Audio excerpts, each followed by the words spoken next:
name is Andrea Estelle. I'm the director at the Otsego District Library, and I'm also a parent of 4 school-aged children. They are all currently in the hybrid model of school, so they're both at home and at school. Yeah. And today I'm here with Keith Fuller from the Plainwell Counseling Center. He is a counselor there and a recent Otsego Public Schools retiree. That's right. And awesome, Bulldog Pride. That's right. And today he's here to talk with me a little bit about how parents can cope in these difficult school days. It's a tough time to navigate as a parent, and I've brought him a dozen questions, some flavored with my own experience and some from my friends. Yes, good. So, all right, well, we'll get right to it. Okay. What advice do you have for parents trying to navigate working while their kids are home on the remote days? It's a very heavy demand for parents who are trying to continue their careers and also help facilitate that remote learning. It seems very overwhelming as a working parent, and we're burdened with a lot of change and upset to family lives. How do you fully support your kids in that model? Yeah. Well, first of all, I want to recognize the fact that it is overwhelming. And you're not crazy for feeling that this is an overwhelming task and what you're being asked to do. I think sometimes we as a society and as a culture and as a community just think, oh, well, they can just learn it at home. Right. And we forget that there's a whole profession dedicated to having children learn. That's called education. That's why there is education and there's parenting, and the two are very different things, and they're both noble and needed professions. Right. But just because you're a parent doesn't necessarily mean that you want to educate your children, right? Or you feel qualified to educate your children. So let's just first of all recognize that teaching is a profession for a reason. And as a parent, no parent should feel that all of the tasks and all of the responsibility of educating your children at this time should fall on them. I would first and foremost say to parents, do what you feel you can do. Right? That has to do with how you're doing with dealing with the crisis and the pandemic. It has to do with your own job responsibilities. It has to do with how qualified you feel to teach, for example, Algebra 1 to your child, or higher level of social studies to your child. There are certain places where parents are just going to have to say, you know what, we're going to have to go back and ask the teacher about this. And until then, we're going to put it aside, and that's got to be okay. Right? No, I really encouraged parents last spring when I was involved in all of this to only do what you feel you can do. If you are at a place where you feel you're working harder than your child, I'm going to tell you, frankly, you're doing this wrong. All right? You need to back off and simply say, okay, we're going to take this back to school. And that is, to go on for a second about the hybrid model, that at least allows for that every other day contact, if not more, with the teachers, with the experts, so that they can clarify and assist kids to learn what content they're trying to get across to kids. Okay? So, bottom line is, parents, don't feel that this is your responsibility and it's not your fault if your children aren't getting it. All right? Put that back on the professionals, the teachers that they have. That is their job, and they willingly do that. That's what they dedicated their lives to. They want to do that, and they want to help. Yeah, so don't carry a burden you don't need to. No. Great advice. It would be akin to asking me as a professional counselor to go in and start parenting, all right, with children that I don't know or barely know. If you reverse the role, it seems completely ridiculous. And I just say that so people can start to look at it as, okay, just because I'm a parent does not mean I am supposed to have all the answers. Right. Great. What are your tips for making that remote learning successful? successful in helping kids handle the frustration of slow or no internet access, especially in these rural areas. That's a big frustration. It is a big frustration. You know, I hear through the grapevine and my sources that the schools are working on that, both at a local level and a county level. Let's face it, we weren't as prepared as a county as we would like to have been. Right. On the other hand, if there's a silver lining to all of this, I hope that it's that we finally realize, okay, if we're really going to offer online learning as a viable tool moving forward, we've got to make sure the infrastructure is there for that. Yeah. So I think that they're working on that. Right. I say to clients a lot, know in this world that there is a bucket. There are two big buckets in everybody's lives, all right? And one is labeled things I can control, and one is labeled things I can't control, or I affectionately call not my circus, not my monkeys, okay? If you are trying to control a circus and a bunch of monkeys that are not yours, like how good the infrastructure for technical integration of virtual schooling, if you're trying to control that, you are figuratively banging your head against a brick wall. That is not something you can control. Now,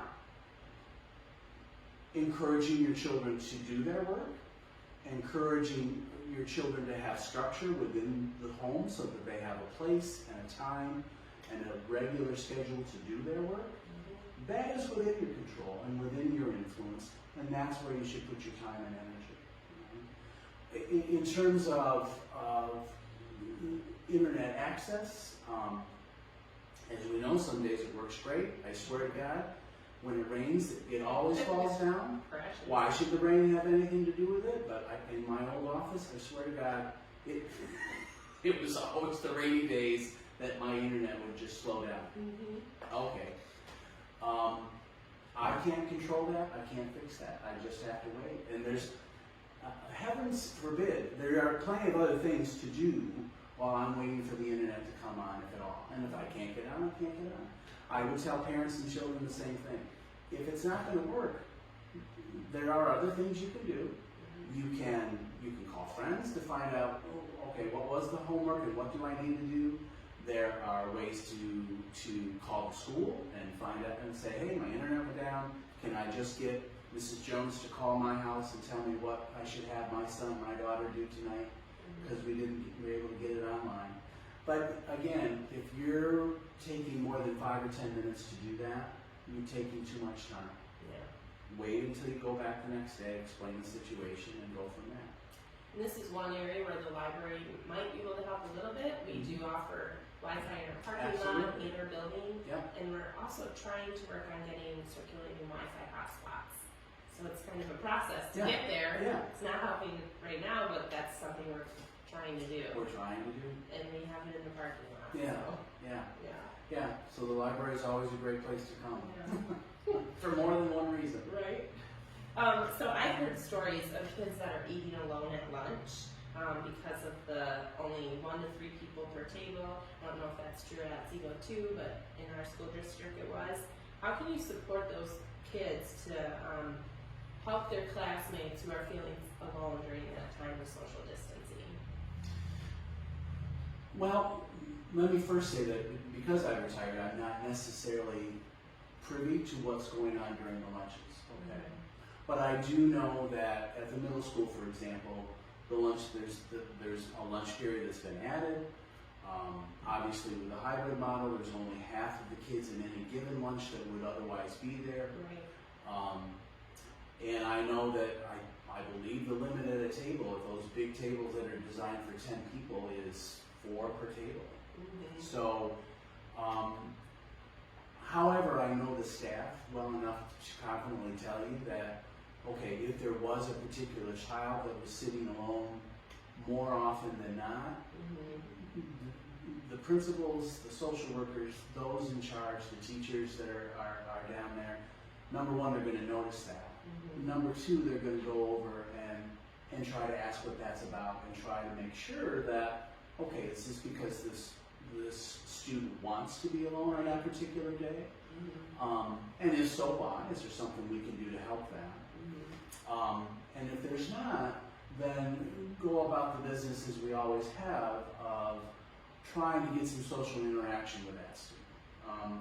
Whether we kind of secretly appoint, as I used to do, some guardian angels to just kind of every once in a while go and ask that student how they're doing, Right. or say hi to them in the hall, or whether we encourage the student themselves to more actively engage with other kids, whether that's in, some after-school activities, or sit at a different table, or we actually introduce them to some other students. Sometimes it's literally just the fact that they're in a group and in a lunch where all of their friends aren't.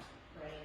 And so it's a little intimidating with the whole situation of social distancing and can I really talk to these other people that I don't know. So Yeah. bottom line, if you feel you have a child and you're getting wind of the fact that they're not interacting a whole lot at school, well, that kind of defeats the whole purpose of having a hybrid model, right? We want kids to have this time to socialize. Right. We want them to have some semblance of normalcy.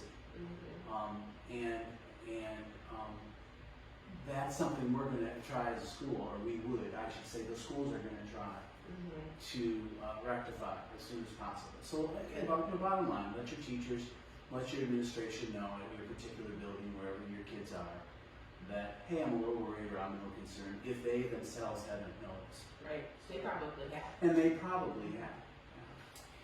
So athletes have been really hurting during this Yeah. time. Many have lost their competitions for several months, and it can be devastating to a kid who's athletic and sports define their lives. It can feel like all that hard work was for nothing, Yeah. lost. And now they're being told to compete in masks, and lots of parents have really mixed views on that. Yeah. What tips do you have for the sports moms and dads to help support those athletes? Be open and be flexible. In other words, there are other, it may not be your son or daughter's favorite sport that's going on right now, but there are sports going on, and there are things for them to be athletically involved in. This is a time, Gotta search it out. this is a time, I think, for all athletes to kind of stretch their skills. I know football players that are going out for tennis, I know cross-country people that have gone out for soccer. Okay, it's not their comfort zone, it's not their wheelhouse, but okay, last time I knew every athlete is first and foremost somebody that's trying to push themselves to get better at individual skills. And I would dare say that there's very few athletic activities that don't somehow lend those skills to any other sport that child would want to engage in eventually. Right. So I would use this is going to be a unique time, this pandemic, as it is in a lot of ways, to present some opportunities that your son or daughter might not have normally taken. But this, as a parent, I would encourage them to do so. Push themselves in other areas, in other sports. Yeah. The masks thing is hard. I mean, I drove by just yesterday the soccer fields over by the Plainwell Airport, and there's all those girls, and they're all in masks, and I go, wow, that's it's heartbreaking in one sense because you wish they wouldn't have to deal with that. On the other hand, I know that breathing and breathing well is a part of athletic stamina. And if we have to learn to breathe through a mask, I guess we have to learn to breathe through a mask. It's just going to add another element to the to the athleticism for everybody. If there's one thing we're all going to take away from that, any of us who like doing athletic events or working out or anything like that, is, boy, if we ever get to a place where we don't have to wear masks again, breathing through a hard run or sprint is going to seem a whole lot easier than it was. My son said he sounded like Darth Vader. Yes. Just make sure you brush your teeth ahead of time. Right. So family discussions have been really altered during the pandemic. This past 7 months may have introduced to some families topics that are quite heavy for children. Health, media, economic, politics, social justice, morality. What should families keep in mind as they're having these discussions at their tables or at home to help children understand all that's going on in the world today? Some of it's very heavy. Some of it's a lot of it's very heavy. I guess the first thing I would say is remember developmentally where your child is at. Now, parents usually do that very well instinctively. Okay, in other words, most parents are good at talking at 2 4-year-olds as 4-year-olds, and 8-year-olds as 8-year-olds, and 16-year-olds as 16-year-olds. So, first and foremost, keep your conversation age appropriate. If your gut tells you as a parent, I think this is too much for my son, my daughter right now, I listen to your gut. You know your child better than anybody out there. Right? And just because parent down the street is telling their 12-year-old about all the trials and tribulations going on around the world, doesn't mean that your 12-year-old is necessarily ready for it. Right. Having said that, be aware that, kids are going to pick up lots of information, as they always do, and they're going to need to ask you questions. As it is, whether a pandemic or not a pandemic, my advice to parents as always is be as honest as you are comfortable being so, be as forthright as you are comfortable being so. Realize your kids probably know more than what they are letting on. Yeah. And so when they are coming to you with questions, number one, they've probably already formed an opinion, at least a tentative one. And number two, they're looking for you for either some clarification or validation of that. Or maybe just a different outlook altogether. Okay. But to be open to those conversations and take them as you're able. I would even honestly, if your kids are asking you about what's going on in the world, consider that a gold star on your parent card, because not every child does that, and not every child feels comfortable asking their parents about such things. Okay. So I think it's good to encourage that kind of curiosity. But like I said, be honest with them about your views and your opinions on those things. That can only lead to a better relationship between you and your children. It's interesting too because sometimes the kids will keep you in check. So I have older boys and a younger 5-year-old girl, and if the topics get too heavy for her, she'll say, "Okay, let's talk about something happy." Well, and that's interesting that she'll catch that and say, "No, let's stop that talking about that." That's funny in that what I am telling my adult clients at the counseling center more often than not is, but this is true for kids as well, limit your intake. All right. Right. I'm a news junkie as bad as they come, but I have learned there are times you simply have to step away from it. Definitely. You have to remember that there's other things going on in your world besides the outside world. Right? And if you see yourself or your children starting to feel more despair than not, it's time to limit the intake.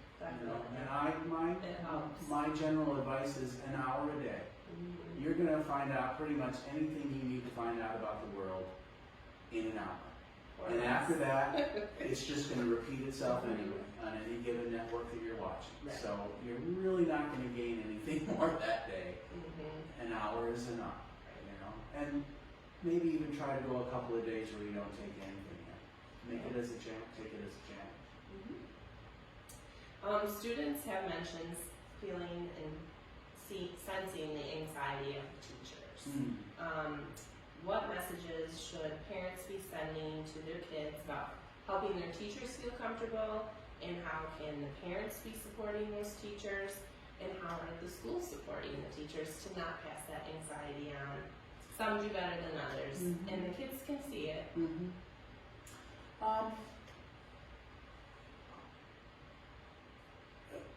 It's, you know, again, I kind of look at this as a glass half empty, glass half full kind of situation. I would say that if kids are in tune enough and sensitive enough and intuitive enough to notice the moods of their teachers, again, kudos to you as a parent for raising children that are that intuitive. Not all of them have that ability. Right. But number two, what a wonderful lesson for everybody to realize that parents and teachers and students are all human. For sure. And if there's one thing we're all going through together, it is this pandemic. And it does affect everybody, even teachers. Right. I would say, I would tell students the same thing I would tell students at any other time in my career and post-pandemic, which is, if you know a teacher, if you notice a teacher is looking a little overwhelmed, it is not against the rules for you to go up and ask the teacher if there's anything you can do to help. That alone, just by asking the question, number one, reassures a teacher or anybody else that, okay, I'm not alone. And people are watching out for me and care about me. And that usually allows people, including teachers, to reset and go, okay, I can get through this day, I can get through the rest of this year, this month, this unit, whatever it may be. Right. I would encourage students, just as a related topic, to do the same for each other. You know, if you notice some of your peers feeling overwhelmed or starting to pull away from other people or just terribly anxious about what's going on, you don't necessarily have to ask them, are you nervous about Corona today? Right. That usually doesn't help. No. But you can say, hey, are you okay today? Can I help you somehow? Right. And if they say something like, you know, I'm just worried about everything that's going on, I'm worried about getting sick, I'm worried about my family, you can say, yeah, I know, I get it. Because we've all had those same feelings. We've all felt nervous, we've all felt apprehensive, we've all felt frustrated, we've all felt exhausted. These are feelings and emotions we all have in common, not just during a pandemic, but at any time. And you can always check in with people, whether they be teachers or peers or your parents, just to see how they're doing. You'll be amazed at the power of just asking that question, what that will do for people. So many students are grieving the loss of good friends who are in the other group, the other cohort, and now they don't get to ever see that friend. How do you help those kids navigate the feelings of loss of friends from their regular life? It's, I think for parents and for teachers and the schools in general, the message there and the challenge there is, again, kind of going back to the question about athletics. And what do you do now that your favorite team sport is canceled, right? I think in these kind of situations, you look at it as an opportunity. You can't look at it as a punishment. You have to look at it as a chance to say, okay, I'm going to need some friends for this time in my life.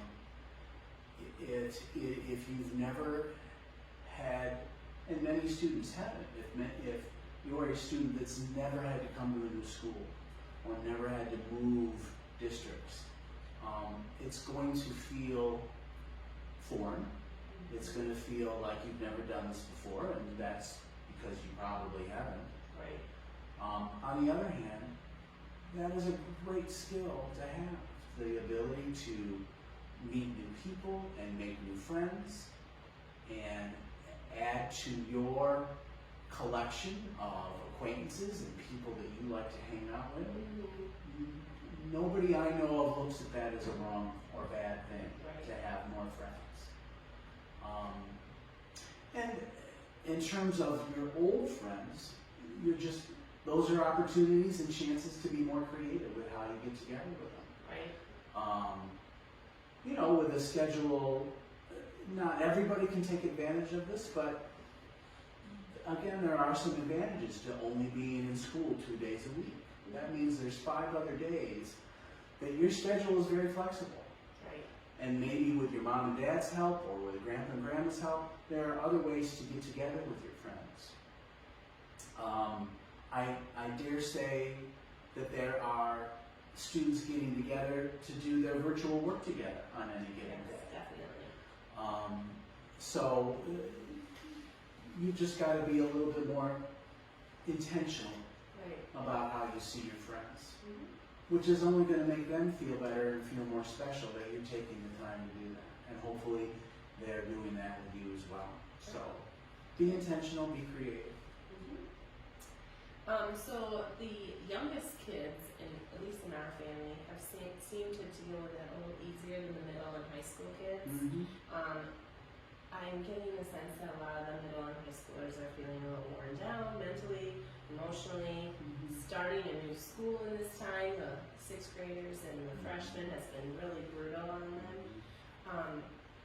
What age group do you feel like it would need the most support or would be the hardest for? What do you think? Across the board. Excuse me. I would say,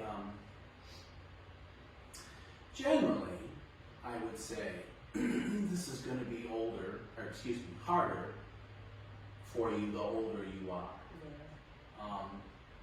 It is the nature of the beast that we call change.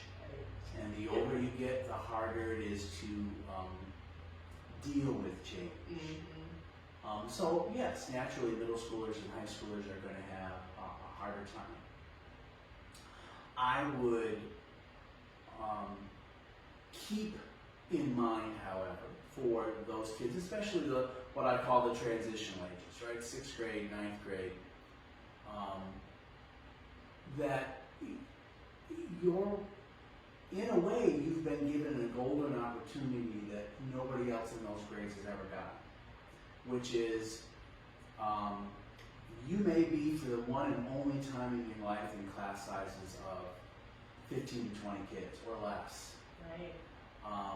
You might be for the one and only time be in a situation where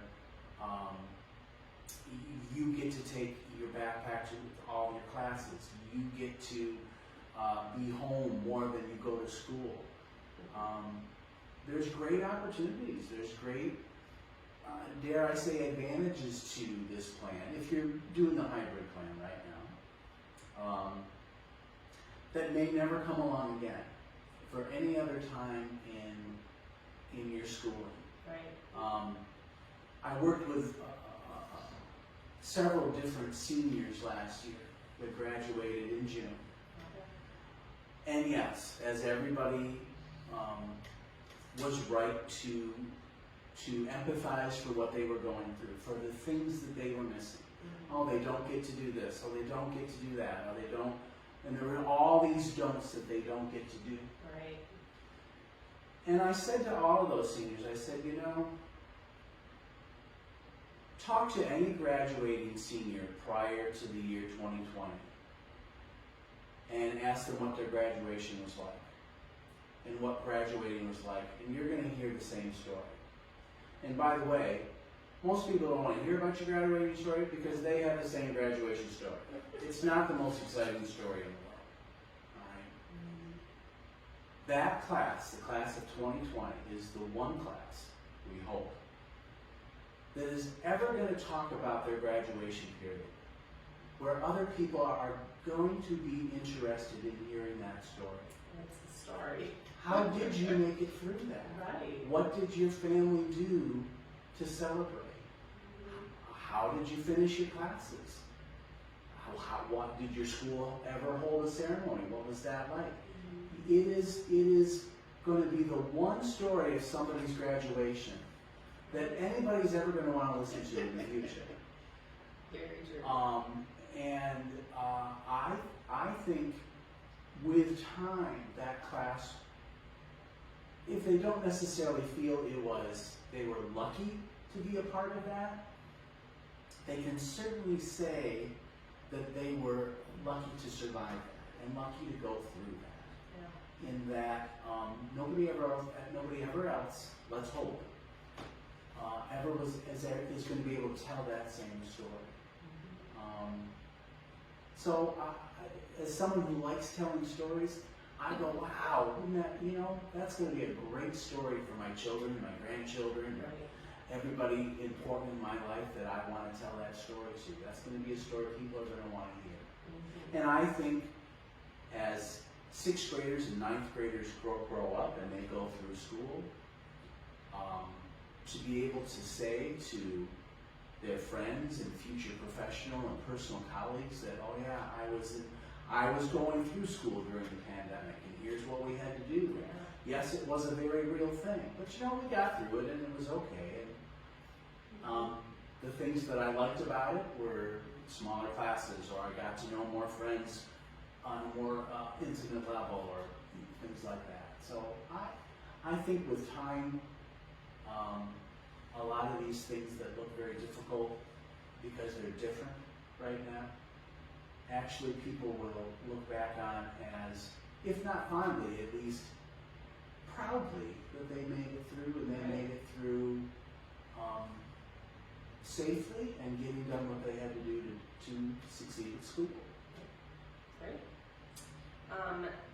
Right, so let's talk about masks a minute, if you don't mind. Not the physical side of them, but the psychological and mental effects. What can we do to help our kids be resilient through this mask wearing phase, when they can't see people smiling and their facial expressions, and not let it get our kids down? How do you help them cope with maybe frustration about different rules at different places? What are your thoughts on that? Well, again, going back to your previous question, I think it's much easier for younger students to deal with the whole mask than it is it's surprising, right? Yeah. We were all worried about kindergartners, 1st graders wearing masks, and to the level that they have to, they roll with the punches because it's the norm, right? For better or for worse, that's been normalized for them. I would say for everybody else, as with so many things with this pandemic, okay, what are the things about this situation that you can take advantage of? What are the opportunities you can grab a hold of? For example, I've talked to a few parents about that question. I'm worried my kids are unable to read faces. They're losing social skills. And I would say, okay, so practice, all right? Get with your child, get with your kids. Each of you put a mask on and smile. And watch each other's eyes and watch what it does to your brow and around your eyes. And guess, what am I doing right now? Am I happy? Am I sad? Am I scared? We underestimate the eyes and what they're telling us. Right. And most of our expression is, well, I shouldn't say most. Half of our expression is at least right here. And just like you don't have to see a whole letter to know what letter it is, you can usually erase half of a letter. I've done enough design to know this and still know that, oh, that's an F, or that's an H, or that's an S. Right. you can take away half a face and still be able to read other people's facial expressions. And if it's hard for you, okay, then practice. Practice as a family. Right. Okay, this is me happy. This is me sad. This is me scared. Right. And do so with a mask on and just practice that skill. Psychologically, I think, again, it's just important for everybody to remember that we're all in the same boat. This isn't a punishment just against you, that we're all being asked to do this, and that if we comply with this, hopefully things with this pandemic go by faster and easier. Regardless, it's something that we right now have to do. This is how we have to school. Yeah. This is how we have to get through our days. Again, is there an advantage to the fact that if you're in a hybrid model, as much as you might want to go back 5 days a week, right? We know in schools where people are going back 5 days a week, that's 3 more days you're going to wear a mask for all day. Right? Sure. So if it's just a couple of days, we can survive that. I don't like them. To find one that's comfortable for me is hard. And so I get it. But like for me, going to Myers is usually, or a grocery store, that's the worst time for me. Right. And I just try to remember the fact that, how lucky I am that I only have to wear this for the time that I'm in that store, which is maybe 20 minutes, a half an hour. I'm not the poor cashier who's going to wear it for 8 hours, or the person in the deli who's wearing it for 10 hours. I get to take it off pretty quickly and take a break from it. So, I think with time it'll get easier for everybody. The more we kind of get used to it, but it still might be a little difficult for some people. So you kind of talked a little bit about this in one of your answers already, but how parents can gain a sense of control over what's happening. It feels like it has affected our children's mental health negatively in a lot of ways. And I've talked with a lot of angry parents who just have this simmering anger over this loss of control, watching their kids' mental health decline. And how do you just remain positive, not get into that angry mode, and feel like you're in control of your children's lives? My first reaction to that is learn from your kids. As I had indicated earlier, change is harder the older you get. And we're looking at this from an adult point of view. Right. And sometimes as adults, we forget that when we were their age, we were much more flexible. We were much more adaptable to these things. And in terms of our children's mental health, it can only help them if we try to remain positive, if we try to remain optimistic about the situation. Right. I'm always cautioning parents to just be careful with how they frame questions to their students. For example, if a parent is worried that their child is being bullied in school, the parent will very naturally, but without really thinking about it, start asking their child each day as they come home from school, how many times were you bullied today? Or how was the bullying today? And what we're doing is, if I may be so bold, we're leading the witness. Right.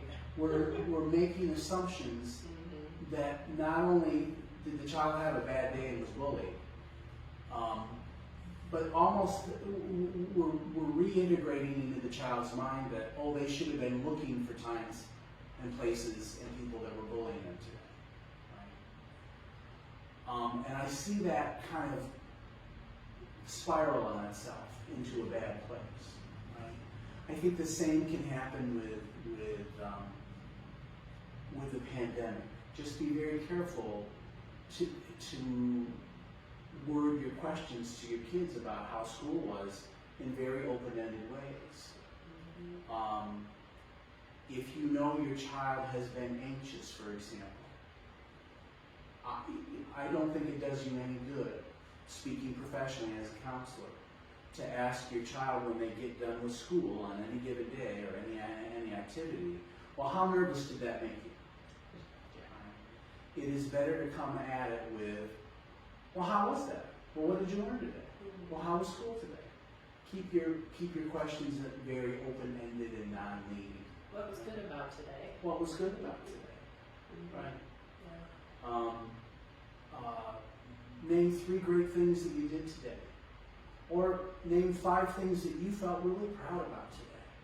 You know, what a difference to have people look at their day from that point of view, right, as opposed to a question that's basically asking, well, what went wrong today?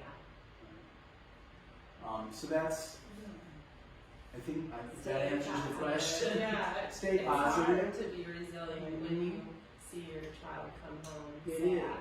It is. And if your child's coming home sad, more often than not, I would implement starting asking some positive questions about the day. What went well today? Yeah. What did you learn today that you liked? What was an enjoyable thing today? But if you see that last for longer than 3 or 4 days at a time, or more than a couple of days a week, even more than 1 day a week, then it's time to have a more direct conversation with your child about, okay, you seem down a lot about school. What's that about? Right. What can we do to make that better? How can we make this easier for you? And if that ends up being talking to a counselor or somebody at school or a teacher that you're close with, that's a couple of phone calls usually that can take care of that. Sometimes kids just need a boost or a booster, and that might be reassurance from their parents, or a special activity with a mom or dad, or a special time. There's all kinds of ways to turn those things around that don't mean you have to solve the problem. Right.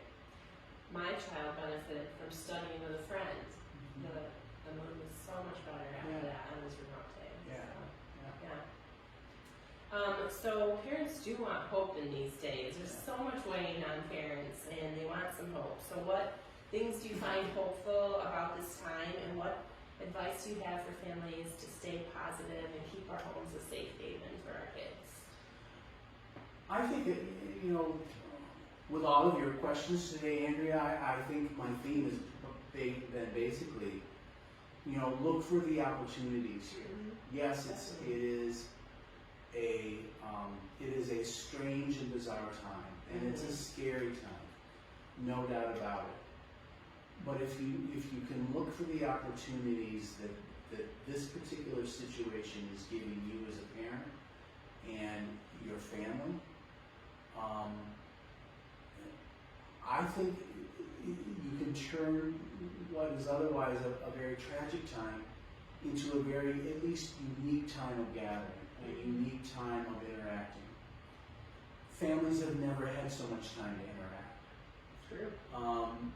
Kids have never had so much time to learn how to manage their time, to learn the responsibilities of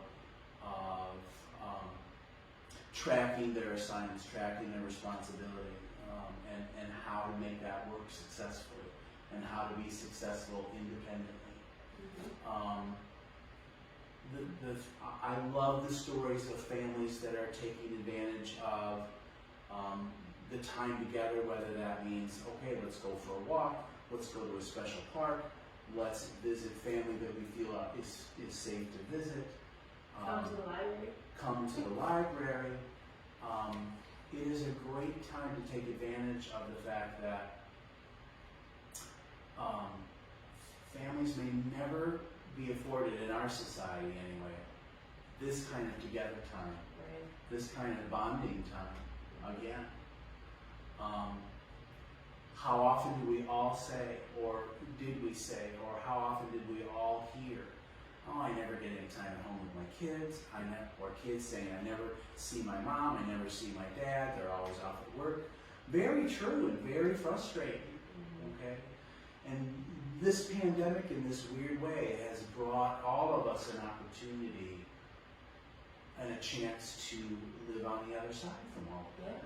Yeah, that is hopeful. And it is hopeful, and so take advantage of it. Again, I think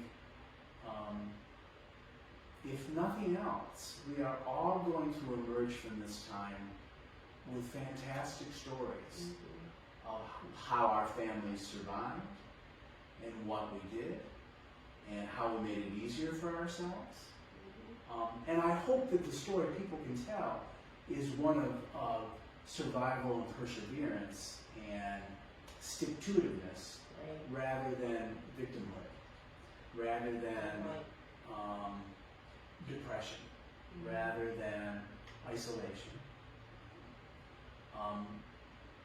Those are always dangers in any given situation, and certainly this pandemic presents some dangers with those things happening. I think everybody has to take the responsibility, though, to go, okay, how do I change that? How do I not be a victim of this? How do I regain a sense of control when the world seems out of control? And the more little things I can do and help my kids do to maintain a sense of, these are the things I can control, the better I'm going to feel about not only myself, but life in general. Depression and the sense of crazy that people feel comes from when they're trying to control things they can't control. Yeah. And I'm always pushing people in those situations, in that bucket, to get out of that bucket and get back into the bucket of things you can control, the little things. And I mean, even just, how clean your bedroom is, what you make for dinner, where you go that day. You've been given a golden opportunity to have all the time in the world to have control of these things. Right. Take advantage of it, because it may never come again. Yeah. If we're lucky. Yeah. Hopefully. Or if it comes again, let it come in the form of retirement, not a pandemic. Yeah. So my last question, are there any resources in our community that you can share with parents who are struggling? Well, first and foremost, remember your school system is a resource. And so speaking from an academic point of view, do not be afraid to reach out to your kids' teachers for specific and more general kind of advice and ideas on how to make it through. In terms of larger resources, whether it be resources that the library certainly, and we have a great library here in town that can provide all kinds of different resources, take advantage of that. Take advantage of Christian Neighbors. Take advantage of the Chamber of Commerce. There are people there who are dying to help and want to help. And if they don't know how to get you the answers, they know how to find the people who will get you the answers. In terms of, specifically in terms of my profession, social and emotional well-being, don't be afraid to reach out to the counseling offices here in Otsego, in Plainwell, in Allegan, wherever it may be convenient for you. Don't forget that many of you who work for Parker, who work for Perigo, who work for Meijer, Target, any of the larger companies, you have employee assistant programs that offers you free counseling. And so take advantage of that, don't forget that. And that applies to your kids too. Yeah. Definitely. Well, thank you so much, Keith. This has been very informative, and You want to say hang in there to the parents out Absolutely. there. Keep Hang on in there. keeping on. Any final word for the parents from you?